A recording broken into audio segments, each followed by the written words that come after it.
Welcome to C-Suite Elevated, the podcast in which we help executives and the organizations they lead rise to meet their highest potential. I am your host, Christie Angel. In part one of this conversation, we heard from Sandra Murphy, the board chair of YWCA Greater Flint, who spoke about the decisions she made to hire an interim leader during the organization's transition. Today, I'm excited to talk with our guest as we dive into the strategic importance of interim leadership in times of organizational transition. We will hear from the perspective of the interim leader. And so I'm pleased to welcome Terri Gehr with Gehr LLC, a strategic consulting firm located in Columbus, Ohio. Terri is a seasoned leader who worked in the C-suite and at the executive level in positions in government, higher education, nonprofit, and for-profit organizations. Welcome, Terri. Thanks for having me, Christie. Absolutely. I'm excited to talk to you today, Terri. You have such great insights about interim leadership, and I can't wait for our listening audience to learn more from you and about your work. So let's start with what drove you, how did you decide to take on these assignments or become an interim leader? And then talk to us about how you select your assignments, the conversations you have, and kind of what goes into your decision-making when you decide to take on an assignment. Great, thank you. I decided to do this kind of work about 10 years ago when I was stepping down from a role I had that I loved at Columbus State Community College as a senior executive.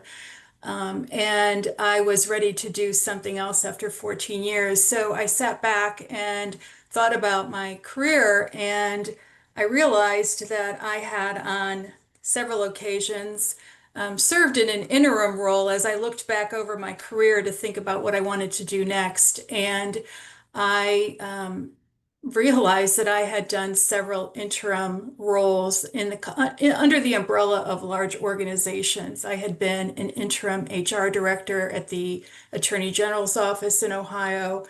I had been interim CFO at the community college that I ended up working at. And I had helped with transitions between attorneys general and then between presidents at the community college. And I just started to realize that I enjoyed that space. I had liked the challenge of helping a team or a group of people navigate a transition in situations large and small. And I was looking on the horizon to what became called during the pandemic, the Great Resignation, but seeing the future of a lot of people who would be heading to retirement and a lot of organizations going through transitions and needing executive leadership. So I talked to some folks in the community about the idea, and lo and behold, I got my first opportunity, which led to another, which led to another. And I'm really enjoying the work 9 years later.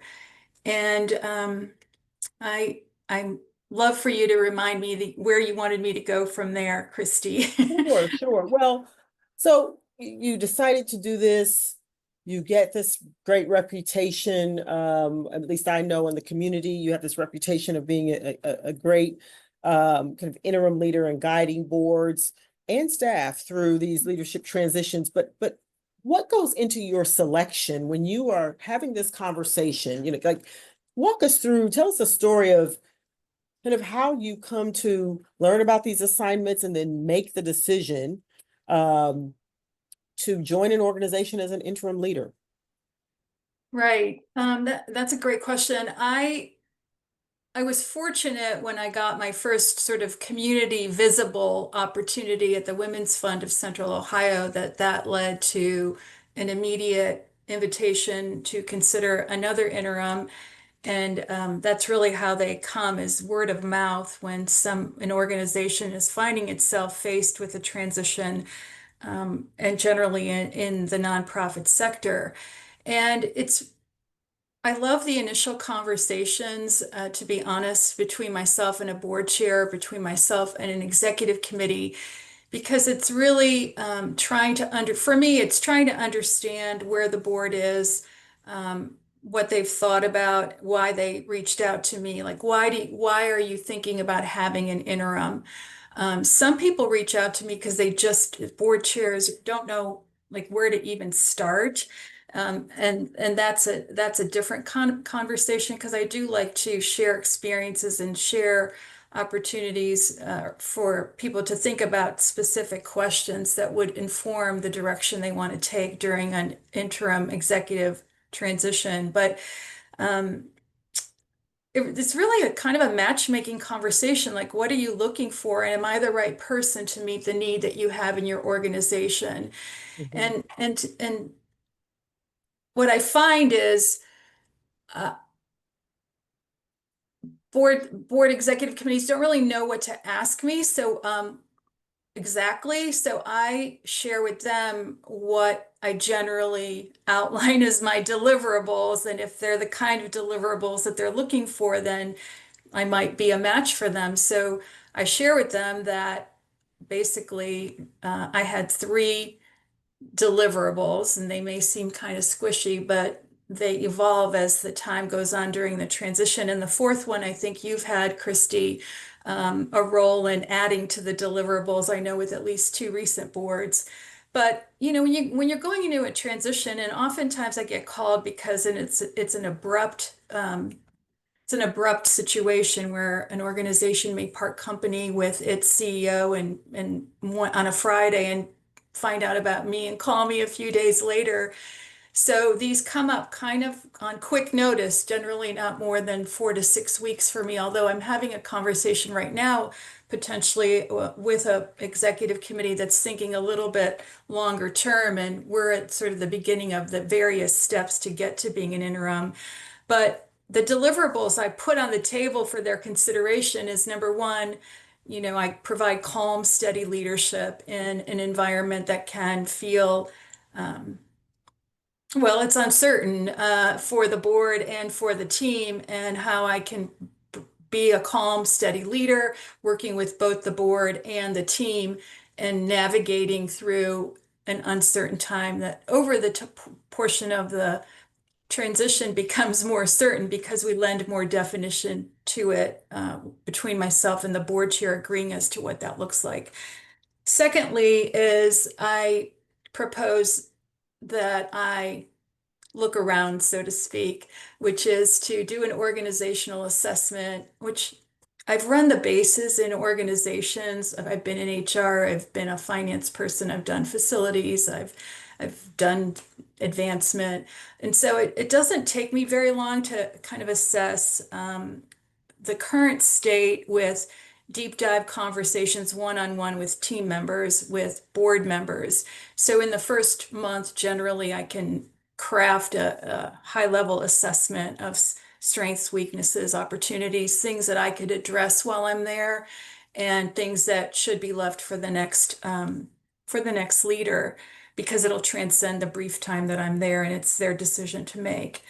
And then thirdly, I help boards and teams put transition briefings and documents together, because the big goal during a transition, in my view, is to position the organization for success and the new leader for success. And what does that look like? And how does each team member prepare to show up for the new leader as their new boss? And I often tease them and say, I'm just a trial run for you all. I ask a lot of questions, but so will the new person. So consider this a dry run. And then the fourth deliverable, which has emerged in my last two or three um, interim arrangements, is I wasn't participating in the parallel process that boards undertake during this time, which is I'm running the organization in partnership with the board, but the board is running the search process for the new ED.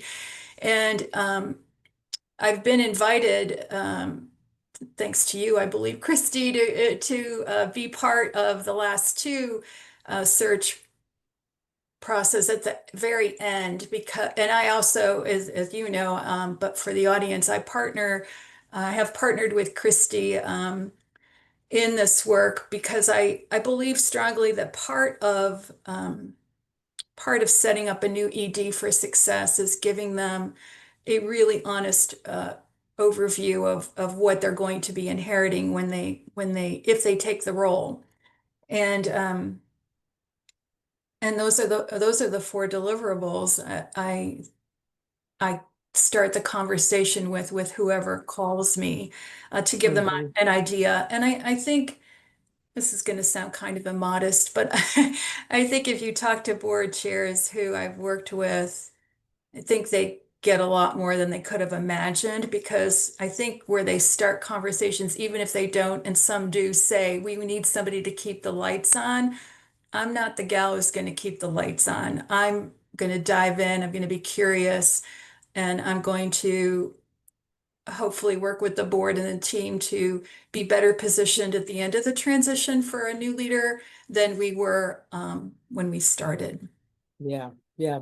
Terri, I call you my forensic interim leader. That I came up with that word, but or I didn't come up with it, but that's kind of the way I view you because you're not just going to keep the lights on. And oftentimes when we are engaging in a search and we start our process, oftentimes when we get the call, whether it was an abrupt departure or it is a soon to be departure, we are asked, what should we do in the interim? We think we need interim leadership, or we don't think we need interim leadership. And of course, then I get curious why someone may think they don't need interim leadership, and I talk with them about the value of maybe having someone, in the office in the interim, just to do what you have outlined, in particular, the assessment, perhaps a bit of a SWOT analysis and preparation for the new leader and positioning for success. And of course, that's more than just keeping the lights on and payroll, running and those kinds of things. And to be fair to all board members have day jobs, right? They all are in their respective roles in community and serving these organizations, and they don't know at times what they don't know. And especially when there's an abrupt departure and no opportunity for the outgoing leader to be a part of any transition, I have found interim leadership to be just so invaluable. In particular, working with you, I think it has been one of the secret ingredients that really has made for a smooth onboarding and transition for the new leader and preparation for the board to receive the new leader and staff. And we have found that those first years, that first year of our place candidates tenure has been a lot smoother than sometimes it can be. Sometimes it's a little bumpy because people get into the role and they don't know what they're going to learn when they join. And so it's been so valuable having you kind of on the other end and as a partner in the process, Terri. And I would also say, or I guess my next question, not that I would say, but as you've gotten into these roles, you learn things. And how do you work with the boards to kind of help them adapt, and just even stabilize when you learn, oh, this something may need attention or something, may not be ready, or you're trying to ready the organization and the staff for the new leader. How do you have those conversations with the board members and face some of those challenges? Yes, there's no such thing as a perfect organization as we know. And I really applaud nonprofit CEOs in particular. They have really big jobs and multifaceted jobs. And then, partnering with a board, particularly if you've never done that before, all of that is really significant work. And I just just as I was preparing for this conversation, Christy, I just made a quick list of off the top of my head, the, new CEOs in town within the last year, right? Mhm. And I think it's really important to continue to, I try to model this and I think boards welcome it, at least the chairs that I've worked with.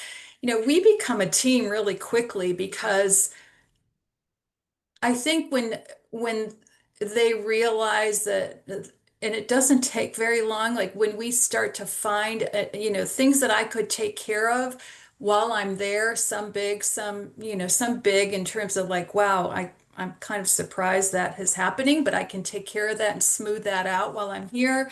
Um, that board chair and I establish a rhythm on staying in touch depending on what the circumstance is. It's, until I get my feet on the ground, which again takes maybe a month in terms of relationship building.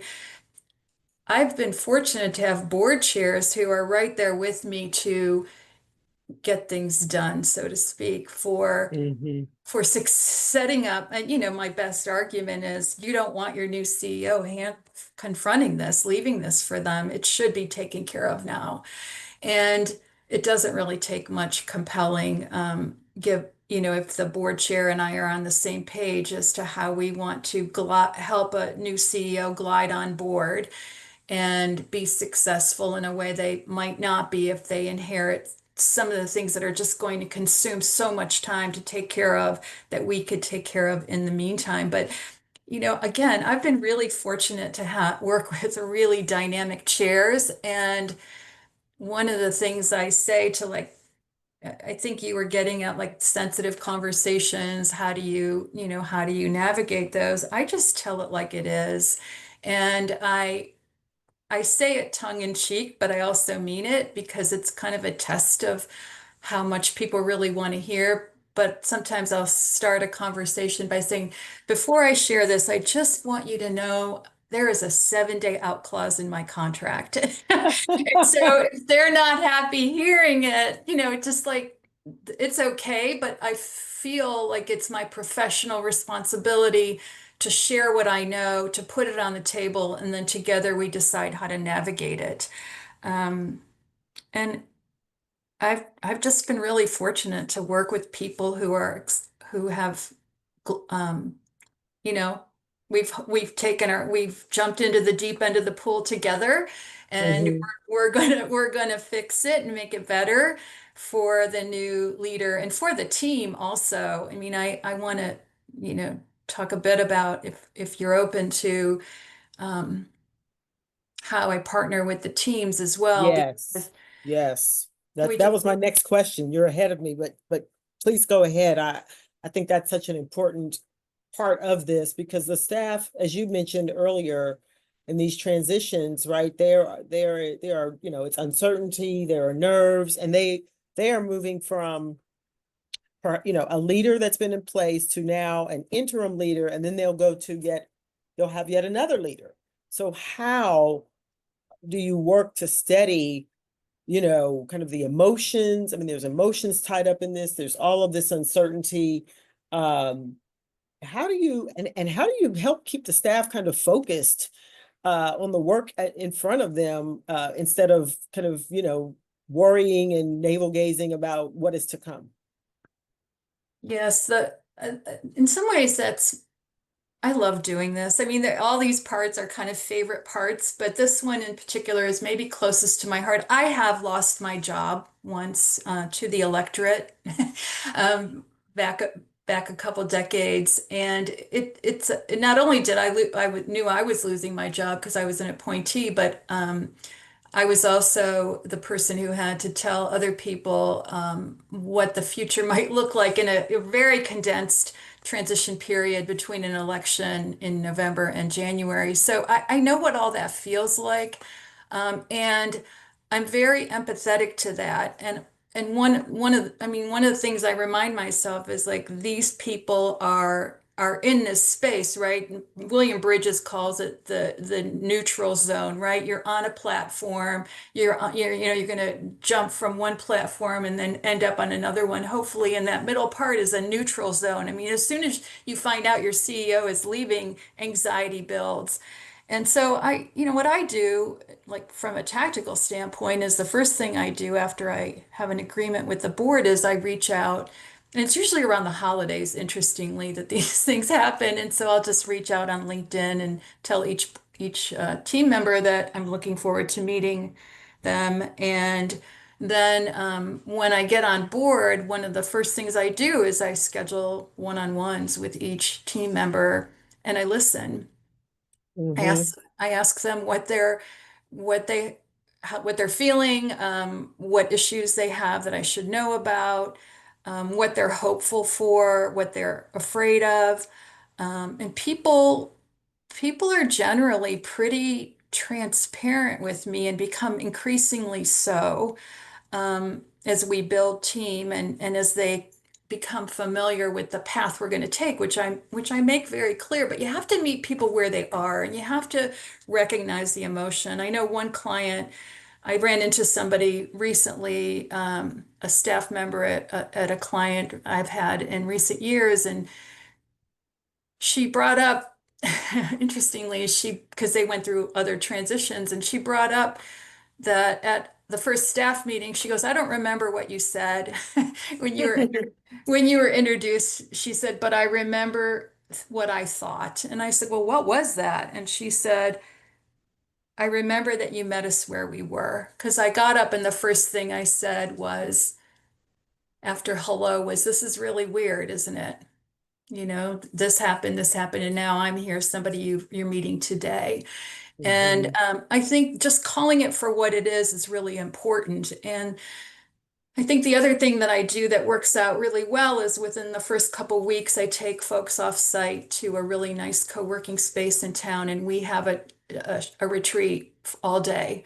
And we do what I borrowed this from a former boss of mine, but we dump our shoe boxes, which is just like we're going to throw up on the board what everybody's worried about, what's on your plate, what you think we shouldn't be doing now, or what's putting you in overdrive, and we just organize the work.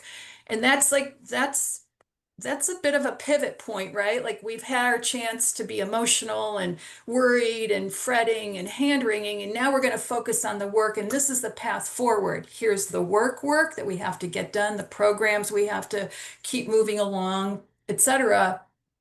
And here's the work of transition and what we're Mm-hmm. going to do later in the process, not right now, but as we get closer to when the search is winding up, we're going to turn our attention this way. And I have an outline of briefings that we put together, but I give that to them sooner in the process rather than later. Not that they have to do it, but just so they can start thinking about it. Because what I'm encouraging people to think about is, how do you want to show up for your new leader? Mm-hmm. And Mm-hmm. and you're going to be part of preparing them for their successful showing up into the job. And so it is that pivot from having, we dove off the deep end together holding hands, and now we're going to swim across the pool together in this way. And it's really just rewarding to me to watch people go through that transformation, and also I'm a different leader from whoever preceded me, no matter who that was. I have followed people who have been in the role for 30 years or 25 years, and I have followed somebody in one instance who'd been there 7 weeks, and everything in between. And so it's giving the team a look at a different style of leadership. I'm very collaborative in my leadership, and and empathetic, and objective and curious, and I think they get in very short order that I am there to help them position for success as well. And and it we end up friends. Honestly, I can't think of too many people who I can't say I'm still friends with after being in that intensive experience with them, because I really become very invested in their Mm-hmm. success. And to your question about how I make choices about, I mean, it's not like I get flooded with, 5 or 6 of these at a time. What's been kind of remarkable is they've happened successively. If I'm not the right person, I say so because and I can't think of specifics, but if I'm not the right person, I have redirected people to consultants I think could serve them better given what they're trying to achieve. And Mm-hmm. that happened last December with a client. I was able to help for a month, but I said, I'm really not your person for what you're looking for. Here are a couple of consultants who I think are right for you. And that particular client has thrived with the people I recommended because I really wasn't the right person for that. It was more um, operation. I can do operations, but it's not where I thrive. It's like operational improvements and, helping to coach and develop team members through those kinds of changes in the organization, Right. which is very Right. different, which is quite different from where I want to spend my time. Mm-hmm. Mm-hmm. What's the shortest assignment you've accepted? I had a 7 week interim with a foundation. And the only reason it was 7 weeks is because I had and it was for the same client. It was for the community college I worked for. I I was the interim for the foundation for 7 weeks after their leader was selected, and after 2 months, it was clear that she just wasn't the right fit for the organization. So that was pretty fast, right? Like a 2 month new boss, and then fortunately the team knew me because I had been at the college, but I didn't take that further because I had signed on with the president to run a big um, issue campaign on a ballot. So I pivoted into the other role, and I can't tell you what happened after I left as interim. I should be able to, but that was the shortest. And the Uh-huh. longest, they're generally 5 to 6 months, but I did have one early on when I was at the AG's office. I laugh when I say this because I still kind of can't believe it, but I was interim HR director for a year. Fortunately, I had a group of professionals who knew exactly what they were doing, and I was providing leadership and the conduit to the other leaders at the organization. We did Mm-hmm. fine. They're still my Mm-hmm. friends. Oh, they're still your friends. Of course, of course.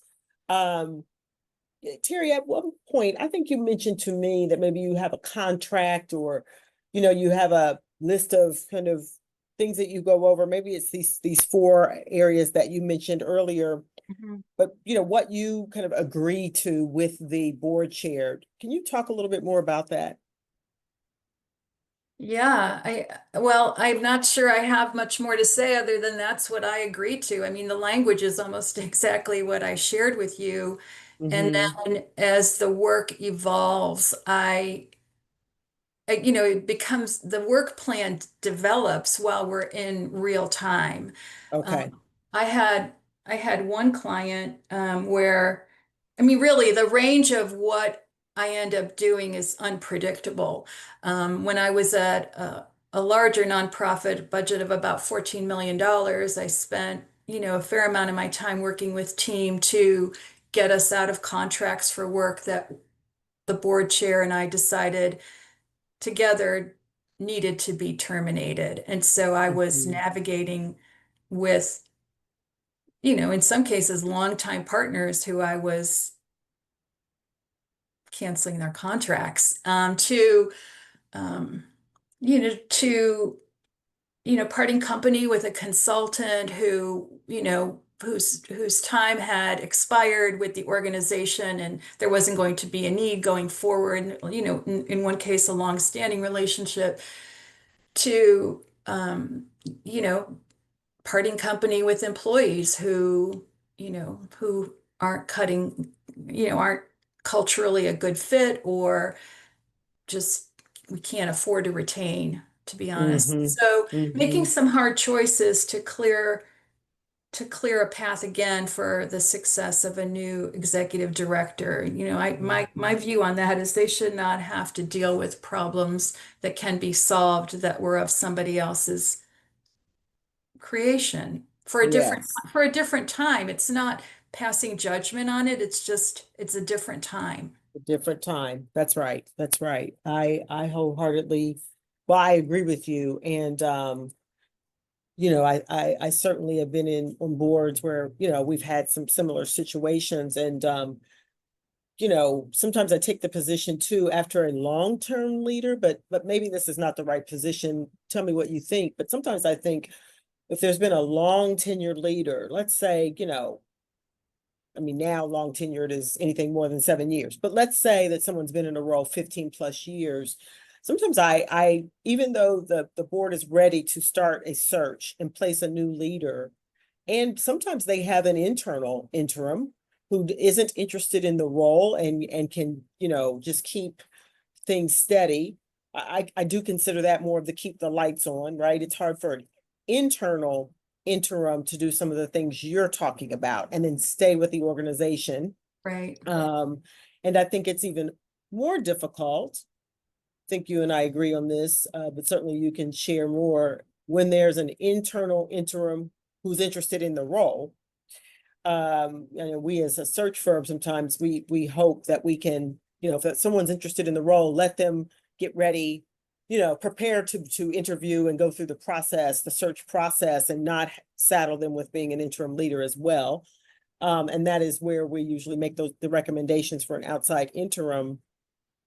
But when we see that long tenured leader, sometimes we ask them to pause and consider an interim leader.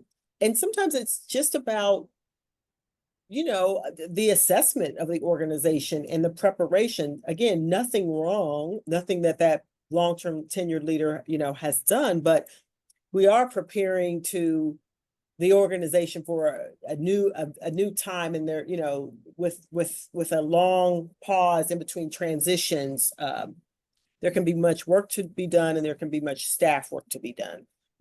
You have any philosophy or thought around any of that?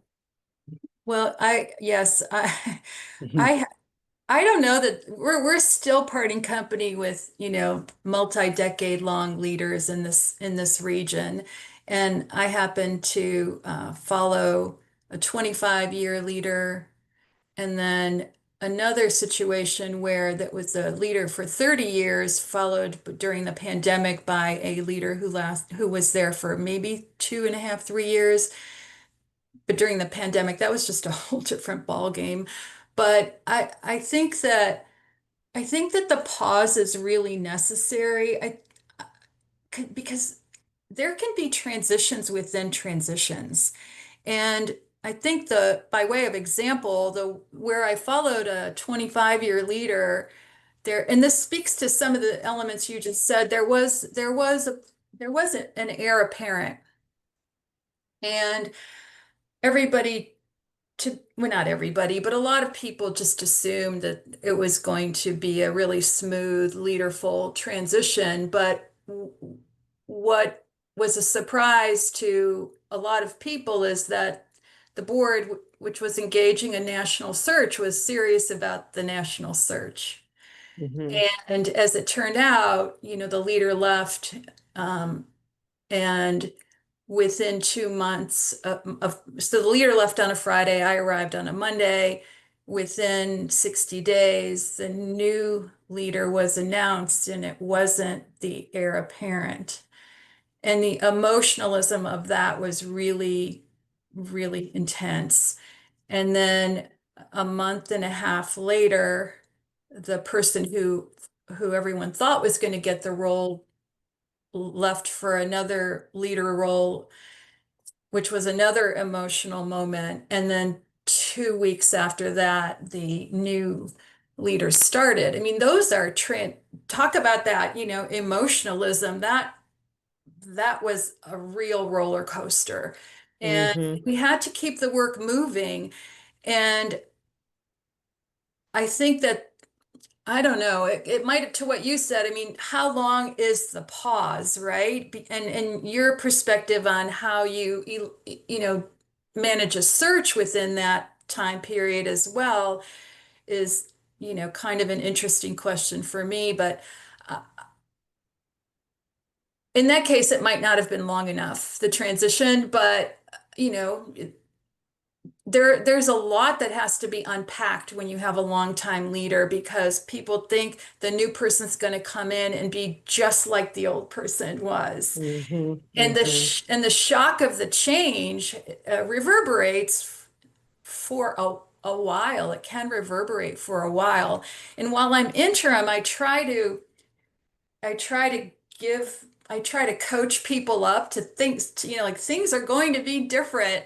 We're not just going to assume, like, I don't change much in the way we work on the things that we're working on while I'm there, but I try to get people's head around the fact that things are going to change in ways you can't imagine. In another situation, I had a very young employee in, late 20s who had a lot of rope, a lot of power, a lot of authority.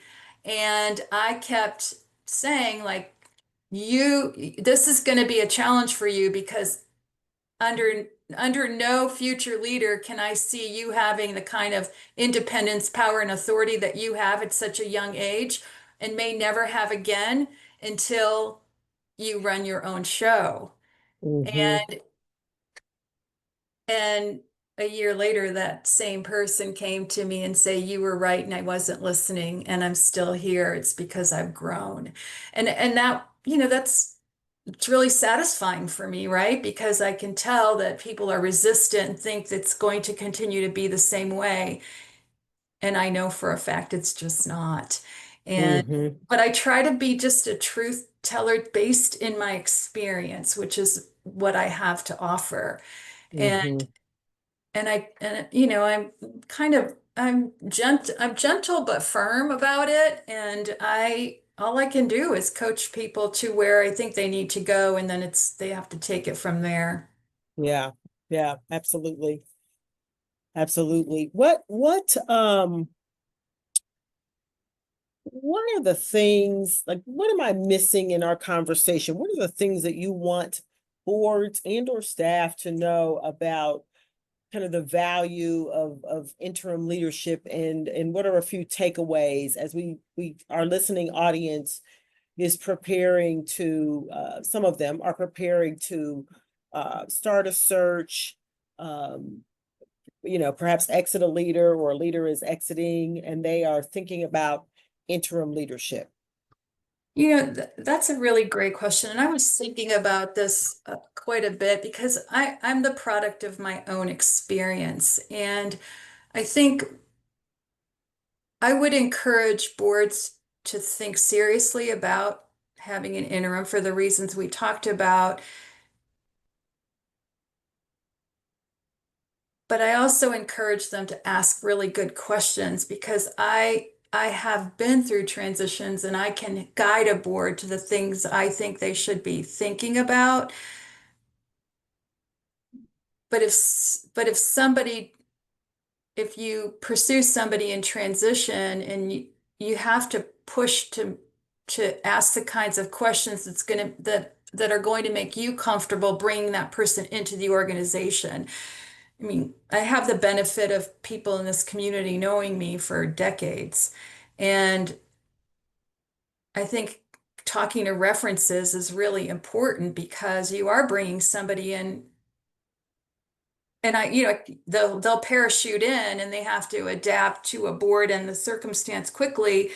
And I don't have the answers to how somebody might do that, except that I have found myself leading those conversations, and I would encourage, and maybe this is the genius behind your having this kind of conversation, Christie, like this is to, I hope that it's helpful, this conversation to people thinking about them for the questions that board members should ask those they're considering to be an interim.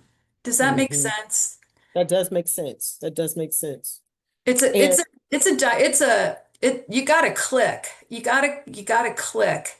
And, yes. and I, you know, I and you got to talk to people. I mean, I had my first conversation for an interim, I met with the board chair for an hour. And she's Uh-huh. like, okay, I'm going to get you a contract. And I said to her, do you want to talk to anybody I've actually worked with? And really, I was so startled, and because I'm thinking you should. And she said, "Oh, I've talked to in this case, it was a board member at Columbus State who she spoke with, who she knew personally, and that was all she needed." So that's a really important piece, I think. hmm hmm Do you have any advice for someone who's out there who may be thinking about an encore career or their next career, or just enjoy the thought of being an interim leader and not being the leader? Do you have any advice for people considering doing this type of work? I think it would be the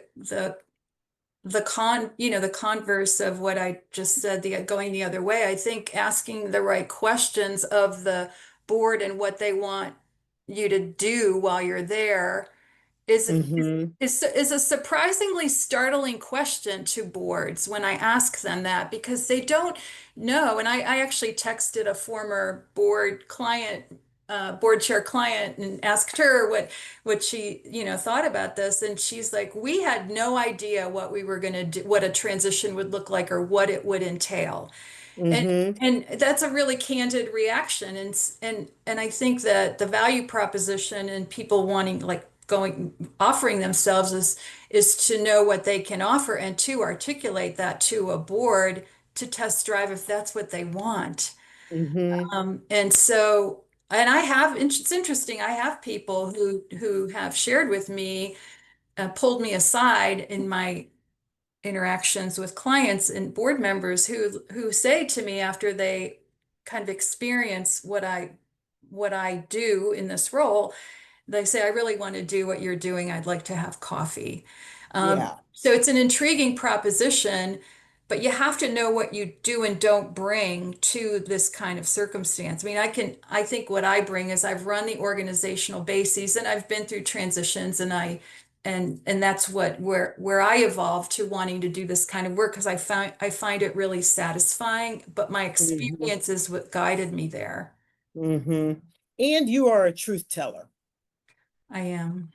I think that is very valuable, right? In these interim experiences where you, first of all, let me back up. You have been a CFO, you've done development work, you've, you know, led organizations, you've led teams, and so you've kind of had the, full circle, and you've served in all these, these interim roles. And so you know how to kind of assess and look at an organization, and you also are a truth teller, and you are direct, and you're not going to beat around the bush. And so things that need attention, you're going to raise those, into a board. And you're usually, I love how you don't give people a problem in search of a solution. You usually have, a few ideas. They may Mhm. take those or they may not. And you will give it to them straight, and you can tell them these are things you can wait on, not wait on, your advice, whether we pass it on to the new leader and so forth. And that is a valuable period as the board is preparing to search, because how it helps us in the search process, Terri, is now we too have great information to prepare the candidates and the next leader for what he or she is going to face, and the kind of skill sets that we should be looking for the next leader. You've heard me say oftentimes, you know we like to have the first year measures of success, and sometimes we're like, are we looking for a change agent, someone's going to do some change and transformation? Is this someone's going to have to do a new strategic plan? Are they going to have to staff up? Are they in a growth mode? All of these things. And sometimes those are different gears and different leader traits and skills and ability and experiences that we have to identify in our candidates. And so this period of interim leadership, where we get this great intel, is so helpful to us as well as the search professionals. Well, I'm I'm glad for that, and I guess maybe to your question, I can and like what advice or could you give to boards in this space is I'd like to just share, if you're okay with it, Christie, is the two different ways I was involved in searches recently in more Sure. recent years. One, and just to give the board members an idea of what that might look like, is one board one search committee asked me to meet with the three finalists and just to give them my impression, because by this time I had had 5 or so months on the ground, and so I could test drive what I felt the organization needed in my conversations with them. And then I met with the search committee and just gave them my impressions because they wanted to narrow down from 3 to 2 to take to the board as finalist.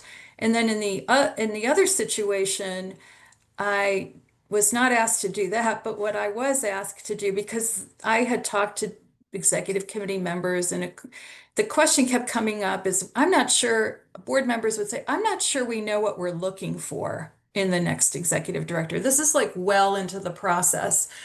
And I was invited to actually meet with the full board before the two finalists came in that day and for questions. And the two, I trust these were strategically planted, but one question was, what should we be looking for in our next leader? And it was very clear to me in that particular interim role that what the leader needed to have, and I shared it this way with the board, is I think you're looking for an architect who also happens to have construction management skills, because you're going to need both. It was an opportunity to totally reimagine the organization, its work. It was really an exciting opportunity for the right person.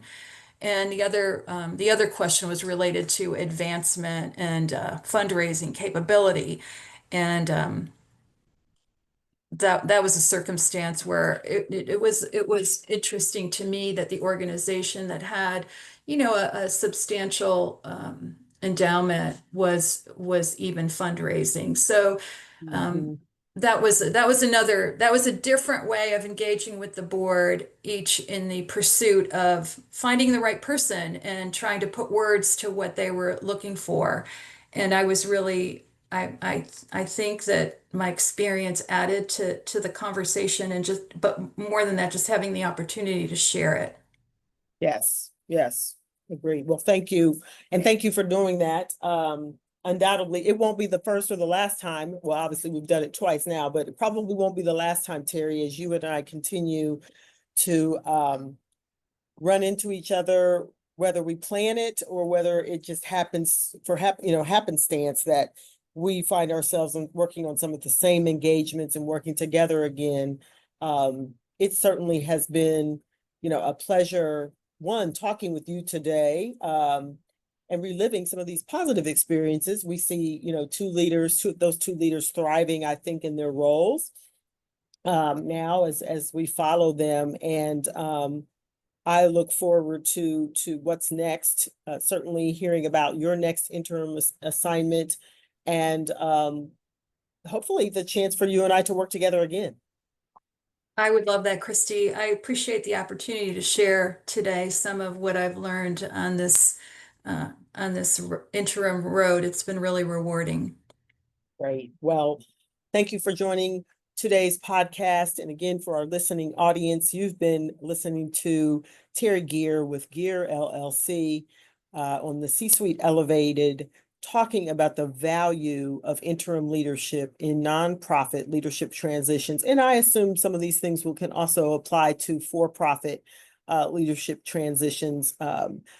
And we thank our listening audience. We hope that you will check back in with us later this year, where we will talk about the value of the value of executive coaching.